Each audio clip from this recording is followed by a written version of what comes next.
और युद्ध के बाद ईरान के सुप्रीम लीडर मुस्तफा खामनेई का नया वीडियो सामने आया। मुस्तफा खामनेई सेहतमंद है, वो 7 से 8 घंटे लंबी मीटिंग कर रहे हैं। ईरान के सुप्रीम लीडर ने ट्रंप से टक्कर लेने वाली नई वॉर टीम बना ली है। ईरान की वॉर मशीन में एक से एक कट्टर कमांडर शामिल किए गए। रिपोर्ट देखिए।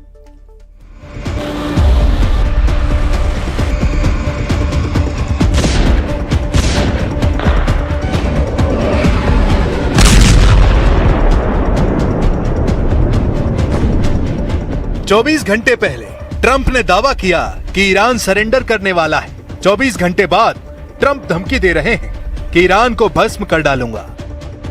ईरान पर जितने तरह के अमेरिका ने बम नहीं फोड़े हैं, उससे कहीं ज्यादा ट्रंप ने तेवर बदले हैं। कल तक ईरान से डील फाइनल होने का दावा कर रहे ट्रंप आज फिर भड़के हुए हैं। ट्रंप ईरान के दांव को उसी पर आजमाने लगे हैं। ट्रंप युद्ध में हुए नुकसान की डिमांड कर रहे हैं, लेकिन ईरान ट्रंप को शौक पर शौक दे रहा है।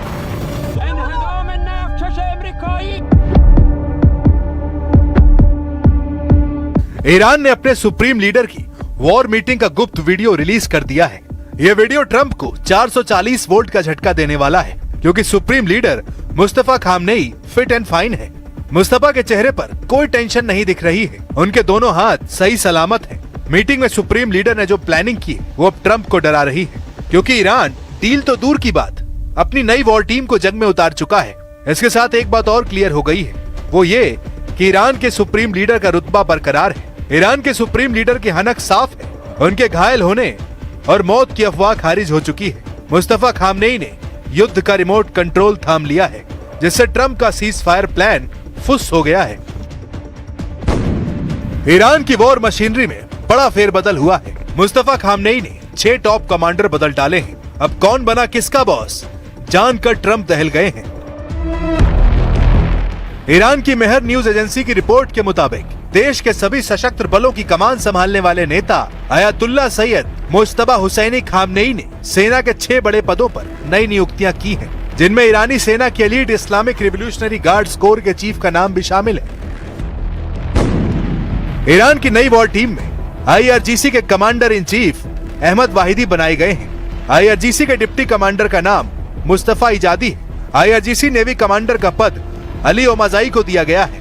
ईरान की बसीज फोर्स के चीफ अब हुसैन तायब हैं। ईरान के चीफ ऑफ स्टाफ का नाम अली अब्दुल्लाही है। वहीं केमार्स हैदरी ईरान सेना के डिप्टी चीफ ऑफ स्टाफ हैं। सुप्रीम लीडर ने वॉर टीम बनाने में अच्छा खासा टाइम लिया है। उन्होंने वॉर टीम के ऐलान के बाद राष्ट्रपति पेजेशकियान से 7 घंटे तक बातें की हैं। सुप्रीम लीडर से मीटिंग के बाद प्रेसिडेंट ने दुश्मनों को उनका मैसेज दिया है। ईरान ने साफ किया है कि वो युद्ध में मजबूती से टिका हुआ है। नई वॉर टीम ईरान को युद्ध में जीत दिलाने के लिए बनाई गई है।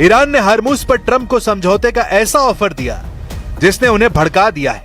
ईरान की तरफ से कहा गया है कि अगर ट्रंप हरमुज खोलने पर बात करना चाहते हैं तो उन्हें 400 अरब डॉलर का दांव लगाना होगा। ईरान ने ट्रंप और नेतन्याहू से 300 अरब डॉलर का युद्ध मुआवजा मांगा है। साथ ही ईरान को अपने वो 100 अरब डॉलर वापस चाहिए जिसे ट्रंप ने फ्रीज कर रखा है। ट्रंप इन शर्तों को मानेंगे तब ईरान हरमुज पर बात करेगा। बातचीत में ईरान की डिमांड क्या होगी इसका अभी कुछ पता नहीं। पेजेशकियान ने वार्निंग दी है कि जो दुश्मन ईरान का सरेंडर चाहता है उसे अब मुस्तफा खामनेई के आगे झुकना होगा।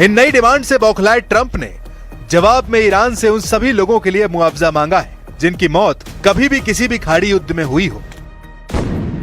1983 में बेरूत के मरीन कंपाउंड में बम धमाका भी शामिल है। बेरूत बम ब्लास्ट में 241 अमेरिकी सैनिकों की मौत हो गई थी। यही नहीं, ट्रंप ने साल 2003 से 2011 के बीच इराक में मारे गए 603 अमेरिकी सैनिकों का हर्जाना ईरान से मांगा है। ट्रंप ने कहा है कि वो ये भी चाहते हैं कि तेहरान मारे गए ईरानी प्रोटेस्टर्स के परिवारों को मुआवजा दे।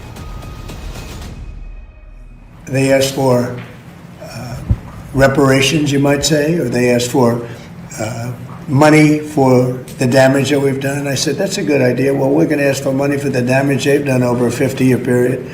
Whether you go SS Cole or whether you go all of the people that were so badly hurt, so badly wounded or killed, many thousands of people, and maybe damages for the 52,000 protesters over the last 4 months that were killed in Iran.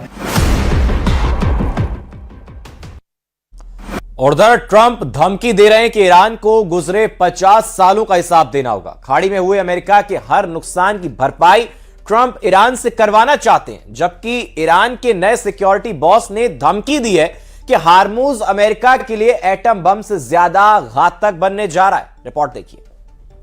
Trump हमारे साथ। Trump के गुस्से को बढ़ाने वाला एक नया ऐलान ईरान ने इसके बाद किया है। ईरानी संसद स्पीकर कालिबाफ के सलाहकार माजिद शाकेरी ने ऐलान किया है कि ट्रंप से ईरान कोई समझौता नहीं करने वाला। माजिद शाकेरी ने सोशल मीडिया पोस्ट कर सीधे शब्दों में लिखा है, ट्रंप हमारे साथ किसी भी तरह के समझौते तक नहीं पहुंच पाएंगे। हम 20 जनवरी 2029 तक इंतजार करेंगे और हम उनका कार्यकाल खत्म होने तक इसी तरह बने रहेंगे। यह ईरान का स्ट्रेटेजिक पेशेंस यानी रणनीतिक धैर्य का प्लान है, जिसका मकसद ट्रंप को युद्ध में तब तक उलझाए रखना है जब तक उनका कार्यकाल खत्म नहीं होता। ट्रंप के प्रेसिडेंट पद से विदाई के बाद ईरान अपनी ज्यादातर शर्तों को मनवाकर युद्ध में जीत का ऐलान कर सकता है, लेकिन हार्मूज 2029 तक बंद रहा तो पूरी दुनिया में हाहाकार मच जाएगा। हार्मूज से तेल सप्लाई पर लगे ब्रेक ने कई खाड़ी मुल्कों को कंगाल करना शुरू कर दिया है। ईरान की शय पर हूथी लड़ाकों ने दूसरे अहम ऑयल रूट को भी दहलाना जारी रखा है। ये लाल सागर में हूथी के हमलों का लेटेस्ट ट्रेलर है, जहां हूथी फाइटर्स ने कार्गो शिप के चीथड़े उड़ा दिए हैं। लाल सागर में बारूदी धमाकों से खाड़ी के 2 फ्रंट फिर से सुलगने लगे हैं। यही वो 2 फ्रंट बारूदी धमाकों से दहल रहे हैं। यमन के लड़ाका हूथी तेल रूट बॉब अल मंदेब में दुश्मनों के जहाजों को तबाह कर रहे हैं। इधर इजराइल लेबनान में हिजबुल्लाह को सिर उठाने की मोहलत नहीं दे रहा है, मगर मार बराबर की है। हूथी के हमले ज्यादा सटीक और विनाशकारी दिख रहे हैं। इजराइल की बमबारी भले ही भीषण है, लेकिन हूथी के हमलों का खौफ कई खाड़ी देशों में फैल रहा है, क्योंकि हार्मूज के बाद दूसरे तेल रूट का ब्लैक तबाही लाने वाला साबित हो सकता है। ईरान समर्थित हूथी फाइटर्स ने एक डेक कार्गो शिप को मिसाइल धमाके में उड़ा डाला है। लाल सागर से गुजर रहे कार्गो शिप पर हुए हमले में 3 लोगों की मौत होने की खबर है। यमन मिलिट्री ने इस हमले की डिटेल रिलीज कर बताया है कि बॉब अल मंदेब से हूथी की परमिशन के बगैर गुजरना अब खतरे से खाली नहीं है। बिअौनिल्लाहि तआला व बित्तवक्कुल अलैहि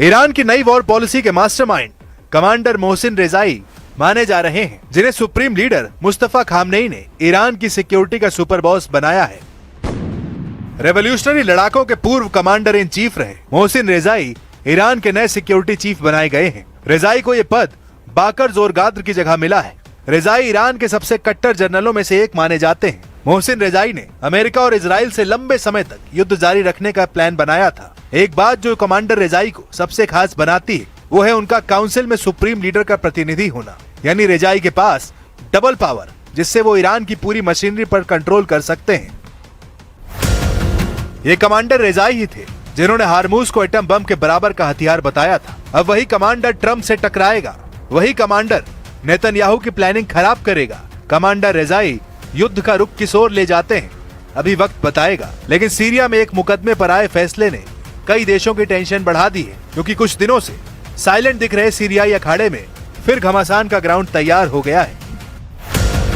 अब सीरिया से आई इन तस्वीरों की कहानी भी जान लीजिए, क्योंकि यह मुकदमा एक नए वॉर एंगल की तरफ इशारा कर रहा है। सीरिया से आई ये तस्वीरें पूर्व राष्ट्रपति के गुनाहों का हिसाब है।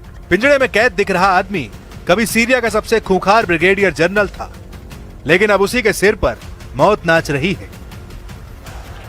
सीरिया की अदालत में सिविल वॉर के दौरान वॉर क्राइम और इंसानियत के खिलाफ क्राइम के आरोपों में दोषी ठहराए जाने के बाद पूर्व राष्ट्रपति बशर अल असद को मौत की सजा सुना दी है। असद दिसंबर 2024 में तख्ता पलट के बाद परिवार समेत मॉस्को भाग गए थे, लेकिन अहमद अल शरा की हुकूमत ने असद पर मुकदमा चलाकर उन्हें फांसी पर टांगने के बंदोबस्त कर लिए हैं। असद के साथ कोर्ट ने आतिफ नजीब को भी मौत की सजा सुनाई है।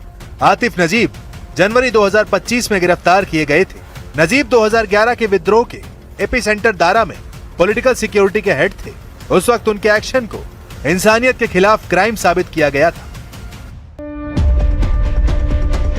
आतिफ नजीब बशर अल असद के ममेरे भाई हैं। आतिफ नजीब सीरियाई सेना के पूर्व ब्रिगेडियर जनरल हैं। बशर अल असद ने अपने पिता की मौत के बाद साल 2000 में सत्ता संभाली थी। असद के पिता हाफिज अल असद ने करीब 30 साल तक सीरिया पर शासन किया था। बशर अल असद ने दिसंबर 2024 में पद से हटाए जाने तक सत्ता संभाली थी। सीरिया में साल 2011 में गृह युद्ध शुरू हुआ था। इसे असद की सेना ने ताकत के बल पर कुचल दिया था। यह अशांति तेजी से पूरे देश में फैल गई थी, जिसका फायदा उठाकर तुर्की ने सीरिया में अपने पसंद के अहमद अल शरा को तख्ता पलट के लिए उकसाया। तब कमांडर जुलानी के नाम से कुख्यात रहे अल शरा ने कई लड़ाका ग्रुप की संयुक्त सेना बनाकर असद सरकार को उखाड़ फेंका। हालांकि असद मॉस्को भागने में कामयाब रहे। पहले भी बशर को पुतिन का सपोर्ट मिलता रहा। हालांकि अब बदले हुए हालात बशर कितने दिन तक सलामत रह पाएंगे, ये पुतिन के फैसले से तय होना है, क्योंकि हाल ही में अहमद अल शरा ने पुतिन से मुलाकात कर दोस्ती बढ़ानी शुरू कर दी है। लेकिन अल शरा की ट्रम्प से नजदीकियों को पुतिन नजरअंदाज करने को तैयार नहीं। खासकर तुर्की के एर्दोआन पर पुतिन भरोसा करने वाले नहीं, क्योंकि तुर्की ने अमेरिका से F-35 डील करने के लिए पुतिन को धोखा दिया है, जिससे सीरिया फ्रंट के एक बार फिर बारूदी बैटल ग्राउंड बनने के सिग्नल मिलने लगे हैं।